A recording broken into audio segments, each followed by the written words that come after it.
इसमें लगभग 160 kilo Newton का प्रणोद उत्पन्न होता है। इसका कार्यकाल लगभग 110 सेकंड का होगा।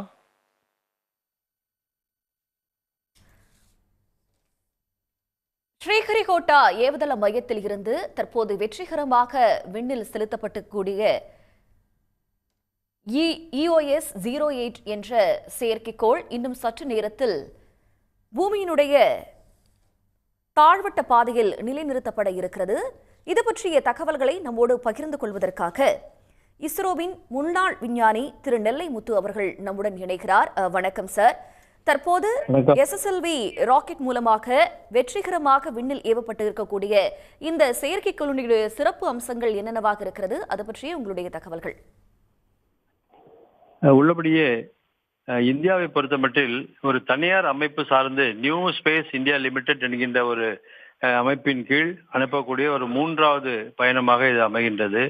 இந்த பயணங்கள் என்பது ஏற்கனவே நாம் குலசேகரப்பட்டினத்தில் இருந்து செலுத்துவதற்கு திட்டமிட்டிருந்த சிறு செயற்கை ஏவுகலன் ஏவுதளம் உருவாகின்ற பொழுது அங்கிருந்து நாம் அனுப்புவதற்கான ஒரு திட்டத்தை முன்னெடுத்த பொழுது ஒரு பயிற்சியாக ஒரு பயணத்தை வெற்றிகரமாக அங்கிருந்து செலுத்தினோம். ஆனால் அந்த திட்டத்தின் தொடர்ச்சியாக குறிப்பாக பூமியை சுற்றிலும் அதனுடைய தொலை உணர்வு செயற்கைக்கோள் என்கின்ற வகையில், அதாவது அதனுடைய துருவ பாதையில் வடக்கு தெற்காக சுற்றி வருகின்ற ஒரு செயற்கைக்கோளை வைத்து பூமியில் உள்ள செய்திகளை நாம் முக்கியமாக கண்காணிக்க முடியும். அண்மையில் நடைபெற்ற இந்த நிலம் சார்ந்த, நிலச்சரிவு சார்ந்த, நில அதிர்வுகள் சார்ந்த பல்வேறு செய்திகளை எல்லாம் நாம் கண்காணிப்பதற்கு இத்தகைய செயற்கைக்கோள்கள் பயன்படும். அந்த வகையில் இந்த செயற்கைக்கோள் EOS என்பது எர்த் அப்சர்வேஷன் சேட்டலைட் என்கின்ற புவி கண்காணிப்பு செயற்கைக்கோள்.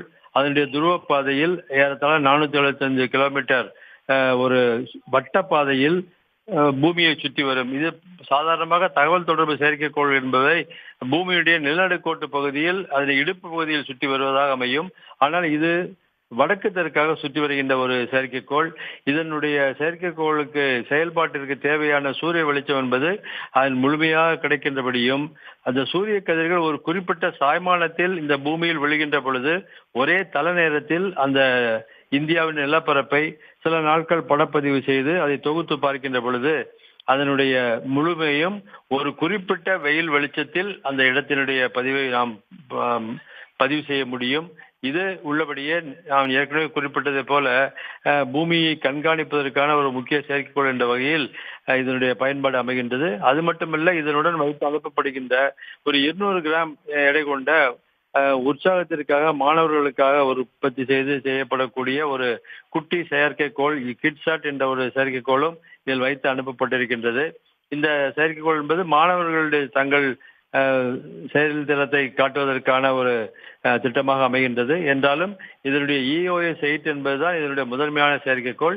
இந்த செயற்கைக்கோள் பயணம் என்பது எதிர்காலத்தில் நாம் குலசேகரப்பட்டினத்திலிருந்து அனுப்பக்கூடிய ஏவுகலன் திட்டங்களுக்கு ஒரு முக்கிய அடிக்கல்லாக அமையும் என்பதுதான் விஞ்ஞானிகளின் நம்பிக்கையாக இருக்கின்றது. ஆனால் உள்ளபடியே இந்த ரக செயற்கைக்கோள் என்பது நாம் ஏற்கனவே துருவப்பாதை செயற்கை சுற்றி வர அனுப்புகின்ற தொலை உணர்வு செயற்கைக்கோள் எல்லாமே 1000 கிலோமீட்டர் சுற்றுப்பாதையில் அனுப்புவதற்கு ஏறத்தாழ 1000 கிலோமீட்டர் சுற்றுப்பாதையில் அனுப்புகின்ற செயற்கைக்கோளை சுமந்து செல்கின்ற PSLV என்கின்ற போலார் சேட்டலைட் லான்ச் வெஹிக்கிள் என்கின்ற துருவப்பாதை செயற்கைக்கோள்களை பயன்படுத்தி வந்தோம். அது ஏறத்தாழ ஒரு 280-300 டன் எடை கொண்ட ஒரு செயற்கைக்கோள். ஆனால் அதை விட பாதி அளவு உள்ள ஒரு எடை கொண்டது.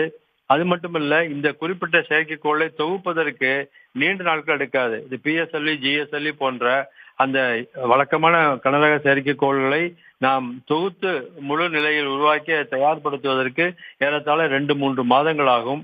ஆனால் இத்தகைய இந்த சிறு செயற்கைக்கோள் ஏவுகணைகளை நாம் தொகுப்பதற்கு அந்த அளவு கால அளவு எடுக்காது. ஏறத்தாழ 2 வாரங்களில் கூட இதை நாம் உடனடியாக தொகுத்து அனுப்ப முடியும். அதனால் இந்த செயற்கைக்கோள் திட்டம் என்பது பல்வேறு தொழில்நுட்பம் சார்ந்தும் செயற்கைக்கோள் ஏவுகலன் சார்ந்தும் அதில் அனுப்புகின்ற வாகனம் சார்ந்தும் இந்தியாவினுடைய தனியார் அமைப்பு அல்ல வர்த்தக ரீதியிலான ஒரு அமைப்பு சார்ந்தும் இது ஒரு முக்கியத்துவம் வாய்ந்த ஒரு பயணமாக இது பார்க்கப்படுகின்றது.